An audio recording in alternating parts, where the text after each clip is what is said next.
What's up, y'all? Welcome to today's day 7, I think, of the Spring Stream Fest Patron Drive. I'm Edward. Y'all are you. So thank you for joining us today. So today I'm going to do a top 10, but it's kind of an arbitrary list in that it's 10, air quotes. Oh, you know what? Hold on. Bet that sounds better. All right, so before we get started, we need to give some thanks and props to the new patrons that have joined. So I can't remember whether or not I said thank you yesterday to Michael D. I think I did. And my question is Michael D the Mike D? Beastie Boy reference for those that don't know. So big thanks to Michael D, the Bondi, Mark Hayton, and IS Weirdsma. I think. Cheers to all of you, and thank you for the support during the Patron Drive. Thank you very much. We need to update the board over here.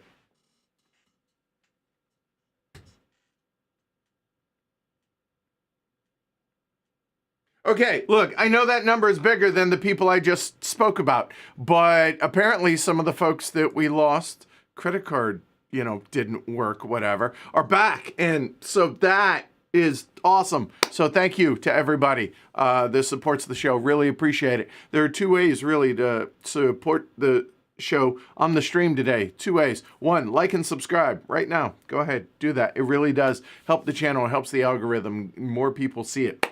Second way, patreon.com/HCHQ. Really would appreciate the support. You get tons of bonus content, access to the Slack channel, all that fun stuff. So before we get into the list, look, you're here. This is otherwise going to be like a 10-minute video. So I'm here for you. So Rob did this awesome graphic that I wasn't going to use. And I was like, man, that looks really good. That pops. I really like the yellow and black. So I found a way to use it. Not just that, but I figured we'd talk about the schedule a little bit this week before we get started on the actual top 17 or whatever it is. All right, so today, the top 10 looking forward. Yep, that's going on right now. You're here. All right, after that, we have tomorrow at 7-ish. Y'all are sticklers for time and stuff, I've noticed. So, 7-ish. Lifeboats. That is a mean, fun, silly game. Don't take it too serious, but should be a lot of fun. And then following that, we're going to take like a 5-minute intermission on the same stream, though. We're going to do Auf Teufel komm raus. I don't know. We have our own translation. We'll talk about that. That's a fun, silly little pressure luck that I'm going to crush everybody in. I can't wait. I'm looking forward to that. On Wednesday at 7 p.m., we have the long-awaited return of Oath. So, yay. And I hadn't realized it'd been 8 months since we did Oath. Wow, that went quick. So, yeah, that's happening. Again, to support Danny Garcia, Daitashi, that is the second week in a row we will have featured one of his games. And apparently he did watch. He commented on the last one, so that was cool. So, yeah, Daitashi, that is like a sneaky hard game, by the way. It is not easy to play well, I've learned. So, yeah, Daitashi on Thursday at 7 p.m. Then Friday, really early for us. Anyways, Kyle and I are going to reconvene and continue our little 2-player thing that we started on Valentine's Day. We're busting out Sky Team and Caesar, Seize Rome in 20 minutes, because we're dudes, and all we do is think about Rome once a day, or at least once a week. So there we go. Saturday at 11 a.m., we're doing something a little bit different. This is going to be a lot of fun. I love card games. I mean, I used to play poker professionally in the whole 9 yards, and I love just card games with a regular 52 card deck. So we're going to bust out cribbage, rook, hearts, and spades. I've never played rook. The others I have quite a bit. So looking forward to that. Kyle and I are going to start out with cribbage, and then the other fellows are going to join us for hearts, spades, and rook. And then Sunday at noon, we're going to bring back a little classic Knizia, a little Taj Mahal action. So yeah, that's what we got for week 2 of the Patron Drive. I'm looking forward to that. That's cool. Spot says, hot take, cribbage is the best 2-player game. I mean, Jen's got to be up there, right? But yeah. Jakob says, I'm weirdly excited about traditional card game stream. So am I. I've been wanting to play Hearts and Spades. I mean, you can play it on the computer again. But I'm really looking forward to it. Super, super stoked. All right. So, some ground rules on today's top 10. Let's start off with the note that's going to piss you all off. They're not in order. It's arbitrary. I will tell you there is 1, 2, 3, 4. Okay. There's a top 10 that isn't in order, but I'll tell you what my top 4 technically would be. Like the ones I'm most excited to try. Doesn't mean they're going to be the best. But yeah. So there's that. In addition to that, we're going to talk about 1, 2, 3, 4, 5, 6, 7, 8 other games. And by talk about, I mean I'm going to mention them now. So here we go. Games that are not on this list are games that I've played. Okay? Let's start with that one. Not on the list. Because I've played it. I'm not anticipating. Look, this is the actual copy. So, ooh, look at me. Yeah, I get it. But, plus, are you going to complain about hearing about more games? So this just in, Molly House, not on my list. You know what else isn't on my list? Speakeasy. We played the ever-living crap out of that game, and it's great. But not on my list, because we played it a bunch. You know what else we played a bunch that we really enjoyed? Galactic Cruise. Not on my list. Also, first Monday in October. Super excited to play it some more, but also not on my list. Played it a bunch, right? So, yeah. Also, a sneaky one not on my list that might have been on my list if I hadn't played it a couple of times already last year, and that is Nature. The follow-up to, like, Evolution.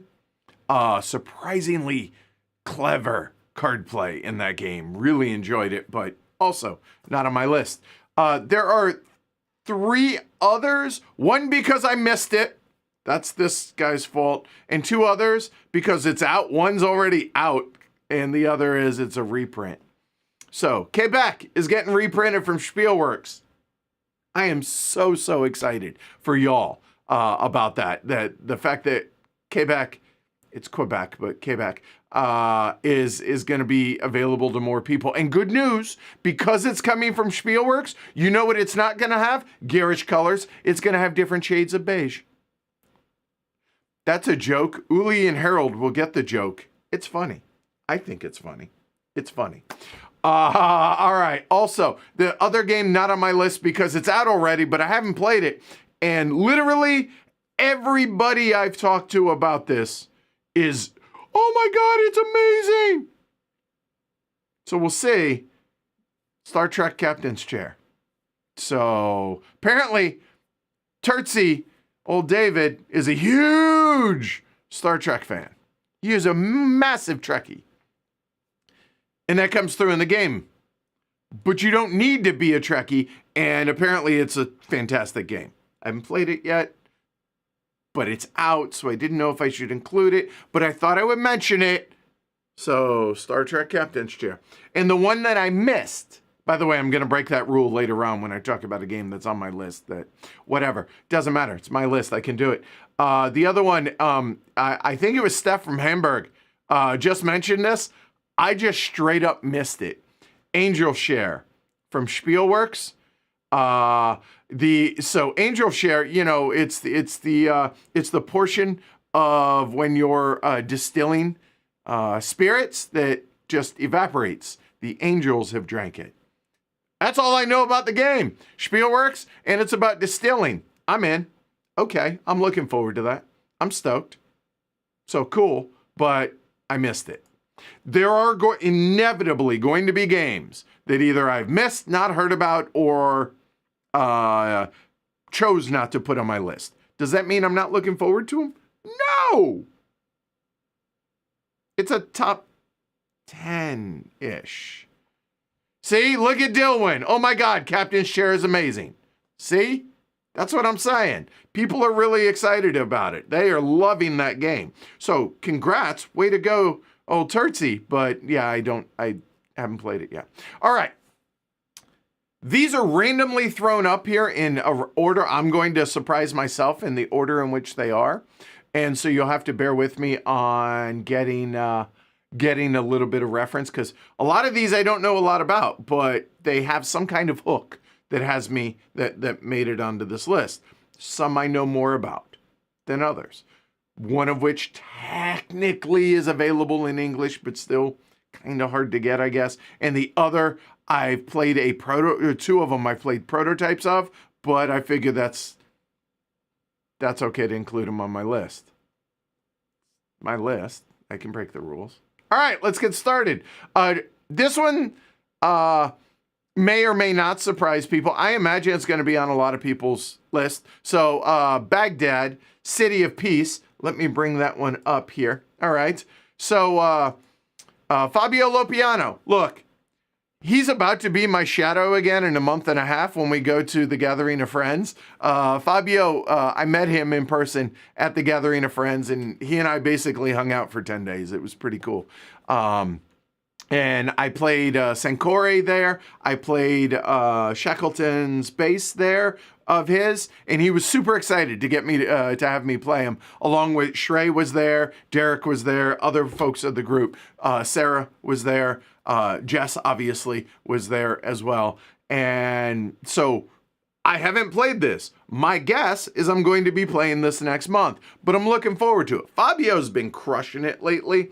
Shackleton bass. A lot of people have really, really enjoyed. I haven't played it since last April, so I can't really speak to it. But Sancore, I've enjoyed the more I've played it. So that's a positive. So Fabio has been killing it lately. What do I know about Baghdad City of Peace? It has a round board, and it's a Fabio and Nestor game. And past that, I don't know anything about it. Let's look. Apparently there's a rondel and there's worker placement. So cool.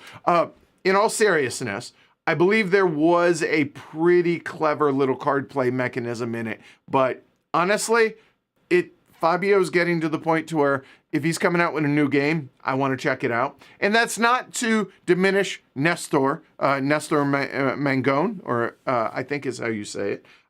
His co-designer on this. But Fabio's the name that I am drawn to, so I am curious to see how this one turns out. So that one is on my list. Again, not in order. All right, next one here. I'm curious. Raise of hands. Be honest. Who's heard of this? I'll wait. Go ahead. Plus, it gives me time to look it up.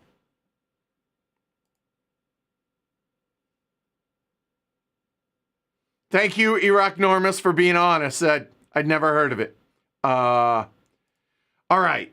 So I'm just going to read a little blurb here. The village elders have predicted a severe winter, and so the villagers have agreed to work together to ensure that the village has all of the necessities that it needs. In a spirit of healthy competition, the villagers have decided. God, I can't speak today. To compete to see who can be the most helpful. However, Rabbit, capital R, the constant trickster, has decided that he does not want to work. Instead, he has decided to confuse everyone else so that he can take all the resources for himself. Okay, so it's kind of a hidden worker placement co-opetition game from what I'm gathering on this one. And it was a Zenobia Award finalist. Okay, full disclosure, Shrey, I think it was Shrey, turned me on to this one. So looking forward to this. Yeah, definitely looking forward to it. The designer is William Thompson. The publisher is Absurdist Productions. Never heard of them, but yeah. So Steven says, this is one of those games where I look at the mechanisms, it says co-op, quickly move on. It can be played solo, it can be played co-op, competitively, I think that's it, or co-opetition. Because if it's three different sets of goods, I think, that have to be collected by everybody for the village. If by the end of the game, the village has filled all the requirements, then somebody wins. It's one player. Whoever scored the most, done the best, whatever. However, if you're short, everybody fails. So, all right, I dig it. So, looking forward to that. All right. Anyway, That is, I guess, the next game on the list. Y'all will have to keep track. Again, I didn't number these on purpose because isn't it kind of arbitrary? Outside of this is my most anticipated, it's kind of arbitrary. So, all right. Next, Chicago 68. Oh, come on. Where is it? Oh, shoot. That one got bumped off. Hold on. Let me bring it up. So this is the Democratic National Convention back in 68 with the riots. So pits revolutionary spectacle against civil order at the Democratic National Convention riots of 1968. So this one, designed by Yoni Goldstein and published by the Dietz Foundation, which is a nonprofit, which sometimes, often, might cause you to give pause on that. Because how good of a game is it going to be? You know, it's a nonprofit, but it looks really good. It gives me it doesn't look super heavy yet. It has an 1.5 to 3 hour time frame on this. The retro art on this, not my favorite, but that's okay. It's evocative of the time period. But yeah, I know almost nothing about this game whatsoever. But it gives me kind of vibes of another game that you may anticipate might be on this list as well. So, hey, thanks for all the subscriptions over on Twitch. I appreciate it. Strybarn, thank you. All right. Yes, Michael says, Dietz Foundation also did Free at Last. There you go. I love you, Gary. But think about this. Gary says, I wish there was a way to gauge the anticipated wait on these games. Oh, I misread that. Sorry. Yeah, no idea. But the fact that it's an 1.5 to 3 hour play length, it's probably going to be on the mid plus range. That's my guess. So you know, a little bit on the heavier side. All right. So yeah, past that, I don't know a lot about it, and that's okay. We're having fun today. But hopefully this might put some games on y'all's list that might not have been otherwise. All right. So that is, I guess, number 3. Number 4, the only 18XX to be on the list is Royal Gorge. Now, there's a couple reasons. There's 2 reasons this is on my list. So 18, the whole name, 18 Royal Gorge, The Rails of Fremont County and the Royal Gorge Wars. So designed by Kayla Ross, Denman Schofield, and published by 18 Wood. Okay. All right. So it's set in Colorado. That's number 1. Look, I miss Colorado. All right. So this will be reminiscent of that. That makes me happy. Even though it's a very small particular part of Colorado, you know, given that it's Fremont County, but still it's Colorado. And the second thing, let me just read this part here. 11 companies, incremental cap, whatever. Only 2 companies are available. It plays 2 to 4 players. Only 2 companies are available to start the game, and only 5 companies come into play in total. This means that with 3 and 4 players, some will be forced to play an investor strategy initially. I don't know of a lot, and I'm by far from an expert when it comes to 18XX. I wonder, are there many? Because I don't know of any 18XX games that force players to become investors early in the game. That's kind of a cool little MacGuffin. I'm digging that. Dig that. Yeah. Okay. Something different. So, yeah. I don't want to say there's a quota on this list. I mean, I wanted to have some sort of wargamey aspect. I wanted to have a train game.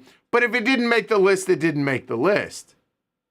So, I'm glad it made the list, but here it is. So 18 Royal Gorge. All right. All right, cool. Now, probably the least surprising and the one that everybody out there who's watched Heavy Cardboard for any appreciable amount of time knows absolutely without a doubt what game was going to be on this list. I mean, obviously, right? Cross Bronx Expressway from MB, non-breaking space. So, all right, let me start with a nitpick. GMT. This is the graphic that comes up on the main page on BGG. That is, I believe, the updated artwork. Like, that's what the box is going to be. So I'm all for it. Cool. But does anybody else notice anything about that picture? The fact that it's grainy and out of focus? Come on, man, get with it. I love the artwork. But focus the damn picture. Get a better quality picture up on BGG, like stat. Anyway. Look, I've played a prototype of it multiple times, but I haven't played the game. Thought I could still include it on the list. It's my own rule. I think I'm allowed. Anyway, Cross Bronx Expressway. This is the third, right? In the, John, help me out. Y'all can tell me what the name of the series is. Irregular, it's coin adjacent, this series. However, I want to warn everybody out there about this game. And warn if you've only played other games in the ICS series, okay, which is Vijayanagar and the Guest of Robin Hood, this is considerably heavier than both of those games. Irregular Conflict series. That's it. Thanks, John. And so this is a definite step up in complexity. Now, I know NB kind of cringes a little, but let's be honest. This is coin very adjacent. It is very reminiscent of coin. It has a lot of similarities in mechanisms in the way the actions are selected, but it is not a coin, to be fair. It is just going to be reminiscent, but it is way different. And like I said, considerably heavier weight-wise than either of the others in the ICS series. And this is definitely one of my, say, top 3 most anticipated games for the rest of the year. So this would definitely be in that top 4. All right. Yeah. They may have pulled the image from Wikipedia. Okay, fine. Get a better one on. You're GMT. That's all. Anyway. Hey, Isabel. Azubel? Azubel. Let's try that. I appreciate the raid over on Twitch. Thank you very much. Awesome.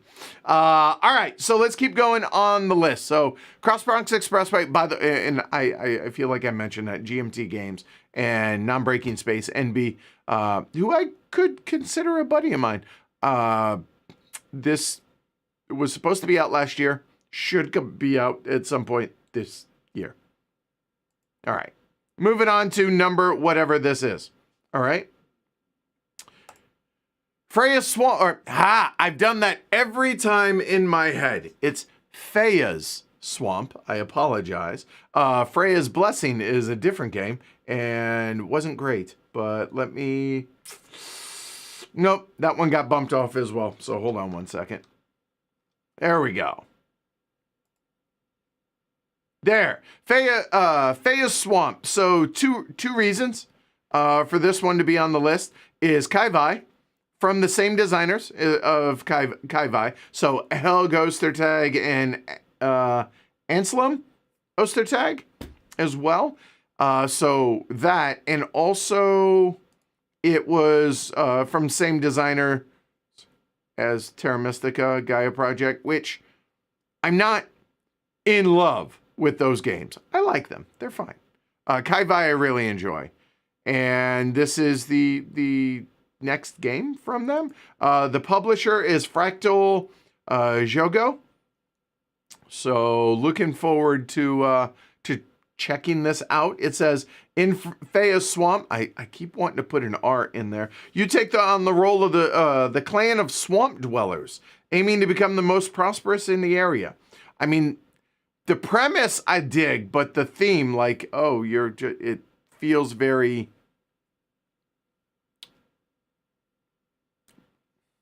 high level. And yeah. Anyway, to succeed, you need to adapt to your surroundings to find the best fishing and settlement spots, as well as choosing the right trading partners. Nothing about that is grabbing you. Yeah, whatever. Okay. I mean, cool. You're a swamp dweller. Okay, that's a little bit different maybe, but like nothing about that is a hook, to be clear. But the lineage of the designers so is why it's on the list. Okay. There. Yeah. All right. Good enough. So Fea's Swamp. Let's go. Now, this next one breaks my rule a little bit, too. Not to be confused with Dante's Inferno, which is another game that is coming out this year. This one is just Inferno. Gary, now I have to get Kai-Bai. Sorry about that. All right, so let's get Inferno. So, Inferno, designed by Fernando Eduardo Sanchez and published by Red Moho and a million others, apparently. Cranio Creations. But here in the US, it's Grand Gamers Guild. That's who, apparently, you can order directly from Grand Gamers Guild and currently get this game. So this is the one that's sort of already available. There you go. Chris says, the Denver Herd is playing Inferno tonight. I expect a full report in Slack tomorrow, guys. All right? So, yeah. This one looks wicked cool. Take a look at take a look at it on BGG. Some of the pictures, it shows like the 9 gates of hell or 9 levels of layers, whatever, of hell. For no reason. And oh god, now I'm trying to think. What was the game where you could whip the helpers? Oh gee, this is terrible. I shouldn't have brought that up if I cannot think of.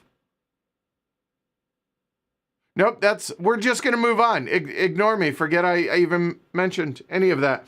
But this game looks like it's going to either be fantastic or terrible. I'm not sure which. But it looks.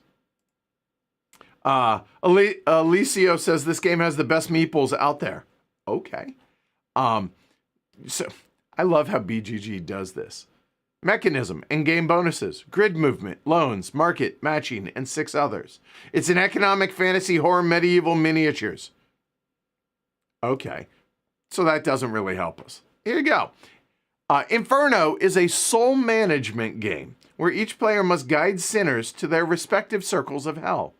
The central board consists of 2 parts, one displaying all 9 circles and the soul registry, while the other represents Florence in the early 14th century, where Dante lived, with its power games and palace intrigues. So, yeah, this is definitely in my top 4. This is what, Pixie Queen, well done, everybody. Who, actually, no, that was Alan, Pixie Queen. It gave me that vibe, but more serious. I don't know why, we'll see how it works. But Inferno is one of my definite, it would be in my top 4 for most anticipated. So the 2 that we've covered so far, Inferno and Cross Bronx Expressway. Okay? All right. I can actually see the order and I'm changing it. There we go. So we have covered Baghdad, City of Peace, Winter Rabbit, Chicago 68, 18 Royal Gorge, Cross Bronx Expressway, Fea's Swamp, and Inferno. That leaves 3 left. Any guesses? Seriously, it gives me a chance to get a drink. But what are your guesses for the last three? I'm curious. Iraq Norma says, I will hold my thoughts on Inferno. Interested in what you think when you play it. John says, the local group is going to have it very soon. Thank you, John.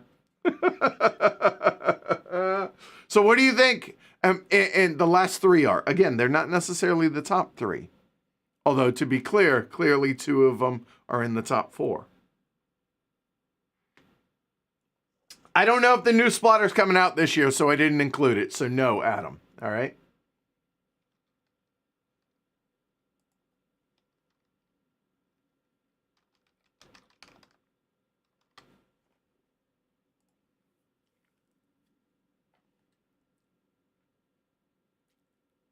This is fascinating to see this. Hellraiser's Kanawha County is 26, not on the list.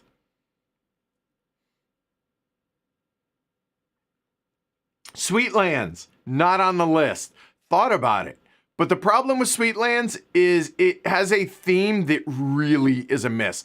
It might be a good game, and I'm interested in trying it, and I want to try it, but the theme on it just seemed it doesn't grab me. And so while I am looking forward to Sweetlands, not in the top 10. Okay? Speakeasy, again, you have to watch the beginning, not on this list for reasons. The same reason at Molly's House. Singular. Molly House is not on that list. Galactic Cruise, so because we played the hell out of them already. Mr. President, it's a second edition. No, not on the list. Fair, though. Galileo Galilei, no. The next good thing I hear about that game will be the first. All right. Well, somebody did nail the next one, so let's go. So the next one's World Order. This is from the same folks that brought us. Hold on, let me bring it up real quick. Where is it? Really? It got bumped off. Hold on. There we go. All right. So it's from Hegemonic Project Games. And designers, go look, because I can't. They are the same, it's the same crew that did Hegemony. And Hegemony falls in a really weird spot for me, in a sense that I think it's really clever, and I really like what it's doing. But I don't really want to play it anymore. But I liked it. That probably doesn't make any sense, but I wonder if there are any games for y'all that fall in that weird realm of, wow, okay, I really appreciate what it's doing. I think it's done really well. I think it's clever, and it's a good game. But when I think about, we could play this, and I'm like, nah. So that's where Hegemony falls for me. So World Order's on this list because of the fact that I want to see how the follow-up is, and is it good? Is it better? Does it fall in the same? Does it fall short because they've had so many years to get ready for Hegemony? So World Order, it doesn't have it's not coming in at a deficit, meaning like it has a bigger hump to climb, a bigger hill to climb because of Hegemony. Quite the opposite. I think it wouldn't have been on my list normally if it weren't for Hegemony. And so I want to see how they follow up Hegemony and see if it exceeds, falls short, falls in the same realm. We'll see. I don't know. So yeah, I am. So, okay, y'all do kind of get the feel for me that Bushman says Tawant and Suyu kind of hit that weird spot for me. So yeah, And LG's says the gallerist kind of makes me feel that way. So, I mean, I feel strongly differently about the gallerist, but then there are going to be people that feel differently about how I feel about hegemony, and that's what makes this hobby awesome. But at least I'm able to convey what it is, the feeling, right? To where, look, I think it's a good game, and I actually kind of like the game, but yeah, I'm just not compelled to get it to the table. Anyway, so World Order, we'll see where that falls. Some people have said that they've tried it already and found it disappointing. Others said it looks really, really appealing. So we'll see. All right. Yeah, so, all right. Now, I didn't want to end with a huge maybe, but my most anticipated game is the next one. And it might not come out this year. I'm hoping it's supposed to, but it doesn't have a release date anymore.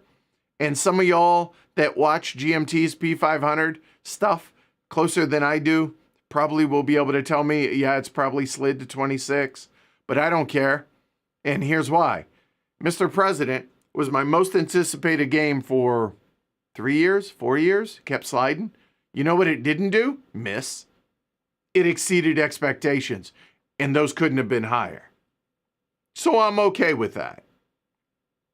So my number one most anticipated game, Cross Bronx Expressway, is probably number 2, but it's close.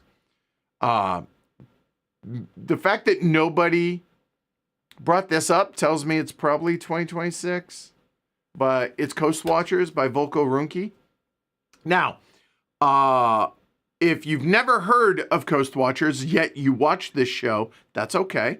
I talked about it last March after the Circle DC. I got to sit down and play this.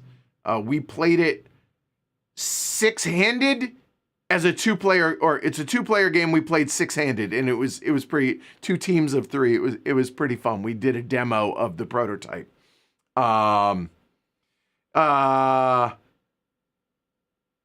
So this is a series of 3 games, or it's a no. Let me rephrase this. Let me try and get this right, because I think this is super exciting to me. Anyways, obviously it's my list. So the full name on this is Coast Watchers, Allied Field Intelligence in the South Pacific, 1942-1953. Woo! That sounds exciting. Oh, but it's so good. It's so good. So, designed by Volko Ruhnke, published by GMT Games. So here's the premise. Let me go ahead and talk about this as a series, and then I'll talk about Coast Watchers specific, okay? So there is a series of 3 games. The Hunt for Blackbeard from Fort Circle Games is the lightest of the 3 games. There is another one, and I'm trying to remember. I believe it's set in World War I. I think it's Verdun, and it has to do with airships and reconnaissance and stuff like that. That's going to be, that's probably the 3rd game in the series, if you will. And it does something 100% unique, and unique meaning that not done. It is a one of one, and that's what this series does. Volko has come up with this blind, hidden movement, hidden everything system that is just freaking awesome. Yeah, all right. So it's been a year, and I'm going to Circle DC next month, and I'm really hoping that Volko has this here again, so I'll be able to give a better report than this. But one side plays the Allies, one side plays the IJA/IJN. That's the Japanese, effectively. And you are, if you're the Japanese side, the Axis side, if you will, you are trying to run operations. If you're on the Allied side, you are trying to pick up information, and it's a hidden block, hidden movement game, but there's no actual moving on the board. It is strictly a bunch of blocks that are hidden, and it's deductive reasoning as well as hand management and some card play that is just super clever, and there is nothing out there like it. I can't wait. I'm just super stoked on this. Now, the reason it's getting pushed to 26, which is a huge disappointment, is GMT asked for a hidden movement game to be able to be played solo.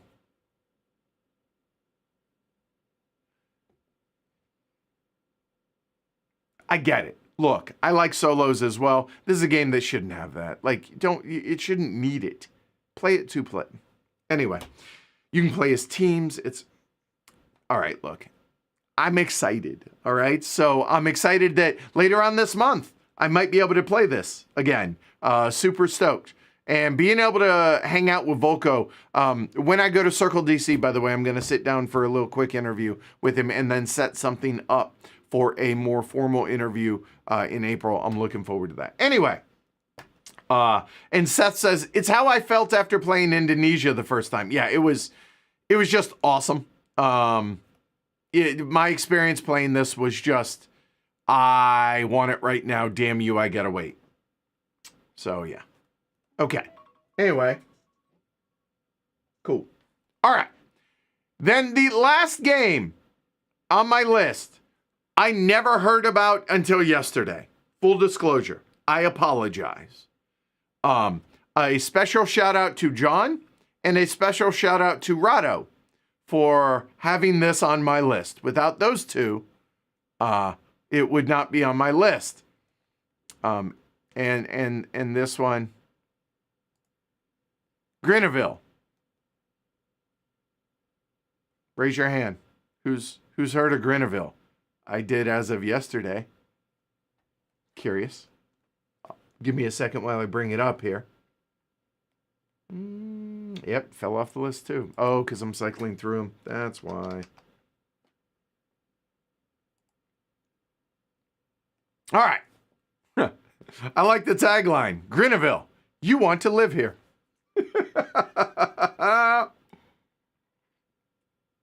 So, this is designed by Rudy Przinski. Maybe. That's close. And he's publishing it. Self-published. It was a crowdfunded game. Matt says I backed it day one. So, build Grenville together, but win. Okay, I'm in. I have no idea what to make of this either. So John, our John, like from the group here, John was like, hey, Rado gave you, like, he mentioned you in his final thoughts. And I was like, what? So knowing nothing about this game, I went and looked and I listened to all of Rado's thoughts. He basically said that if this were a Splatter title, that would feel fitting. Oh, ears perked up at that. Rado also said, this is it's too grandiose and it's too big, too heavy, too much of a game for he and Jen. But Edward from over in Heavy Cardboard, this is absolutely going to be one of his most anticipated games. And I was like, well, is it? Is that so, Richard? And I went and looked and I was like, damn it, he's right. Yeah. So, yeah. All right. Let me read the little bit here that it has on it. Apparently the rondelle mechanism is unlike, it's a unique rondelle. Look, rondelles go around the circle and do stuff. But apparently the way it's done is unlike any other, hence unique. And it is a massive, awesome hook about this game. I don't know, but that's what Rado was gushing about. But he said the rare combination of competition and collaboration gives you the best of these natural human needs. engines of progress as a matter of fact. Tar, the time action ring, that is the aforementioned rondelle, allows you to set your own pace in the game. At the same time, Tar eliminates the first player advantage. Okay. There is an eminent sandbox of freedom of choice, and it says feel present. Okay. Decisions and actions of your opponents and their skills, along with different starting conditions, different starting conditions each time form a new challenge for you. Like in real life, in the end, a new Grenville welcomes its new residents. So, okay, this sounds totally weird. So yes, that's a plus. It's not trading in the Mediterranean, although I love me some trading in the Mediterranean. Could I interest you in Masters of Venice? So, all right. Rocky over on Twitch says, just looked at it. If there was solo, they'd have my money right now. Yeah.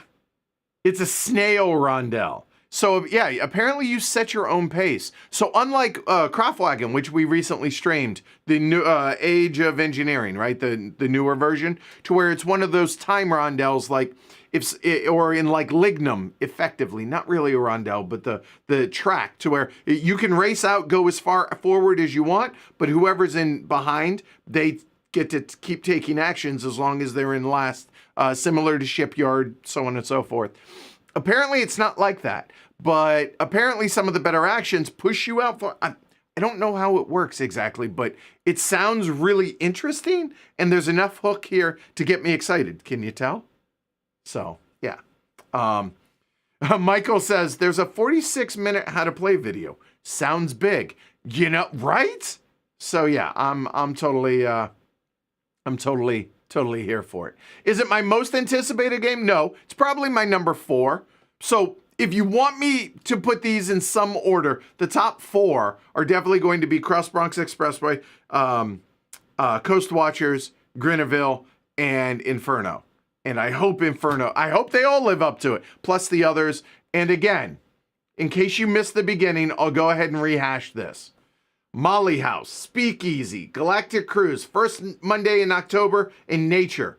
Not on this list. I've played them all. Not really anticipating them. Plus Molly House is right here.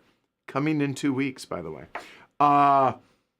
Also, Quebec, not on here. Getting a reprint. Oh my God, I'm so excited. The designer seems super sweet, and it's a fantastic midweight Euro. Go get that game if you don't, if you want a really solid midweight Euro. Angel Share, I missed. My bad. Sorry. And the other was Star Trek Captain's Chair, which everybody and their mother. I'm not exaggerating when I say the next negative thing I hear about Star Trek Captain's Chair is the first. It's apparently all that in a bag of chips, I guess. Even if you're not a Trekkie, and I'm really looking forward to trying it. Okay? So, yeah. Here's the list. 18 Royal Gorge, Baghdad, City of Peace, Chicago 68, Coast Watchers, Cross Bronx Expressway, Fayez Swamp, Grenville, Inferno, Winter Rabbit, World Order, plus all those others I just mentioned. That's pretty solid. Now, with all that said, let me take that down. I would greatly appreciate, y'all, if you consider supporting the channel over on patreon.com/HCHQ. Put a lot of work into the show, and hopefully y'all find value, I guess is what I'm saying. So if you do, please like and subscribe. Consider supporting the show. Patreon.com/HCHQ. We're trying to get that number up to 1,000. If we get that to 1,000, I'm going to get Davis tattoo. But also, one other thing about how supporting the show directly helps you. I hired a lighting consultant yesterday who came out to the studio and helped me out with settings and all that stuff, but also is going to be coming back here when I can afford to replace the lights. Now, I know I just got a huge new overhead light up here, and it's great, and it helps. But I have an issue with the other main lights in here that I didn't know I had an issue, and as it was explained to me, it makes a lot of sense. So I would like to replace the lights in this studio. If we can get enough support, I can replace the lights. Does that help me? No, it doesn't put money in my pocket, but what it does do is it presents a better product to y'all, and I am constantly trying to improve this channel and improve the quality of the content that is provided to y'all. So if you enjoy the content that we provide, and or we have been able to turn you on to games that you otherwise might not have been turned on to, that's a solid reason. If we have helped turn you off of a game that you otherwise may have bought that saved you money, that's another reason. If I or any of the other folks on this channel help you learn a game by teaching it to you and or watching the playthrough, hopefully you find value in that. And if so, we ask a couple bucks a month. So at $5 a month and higher, you get access to the Slack channel, and you get access to a ton of bonus content that we put, the not ready for primetime streams, as well as other stuff like cooking stuff and other things that, look, it's not taking time away from Heavy Cardboard. It's just bonus stuff for the patrons. But if you find value in what it is we do, and you think it's worth supporting, and you think, wow, my life is enhanced, maybe my board game life, because let's face it, we're not curing cancer here. I get it. But if we have made your experience in the board gaming hobby better, consider supporting the show and becoming a part of the herd. It's an amazing community, and I'm very, very grateful to everybody that has chosen to be a part of this community. And if for whatever reason you choose not to, or maybe you financially can't, that's okay. You can help spread the word for the channel. That really goes a long way to help the channel as well. So with that said, thank you to everybody who took time to watch today. Hopefully you're enjoying it. Today is day 7 of 29 straight days of streaming, our streaming marathon, if you will, for the Patron Drive. Be back tomorrow night, 2 games, Lifeboats and Off Toffel Com Ross, I think is the name of that. Look, we're going to have fun tomorrow, so join us tomorrow, all right? Y'all have a good one. Thank you very much for the support. Thanks for watching. I'll see y'all later. Take care. Bye. Oh, and I want to see y'all's anticipation down below, too. Bye.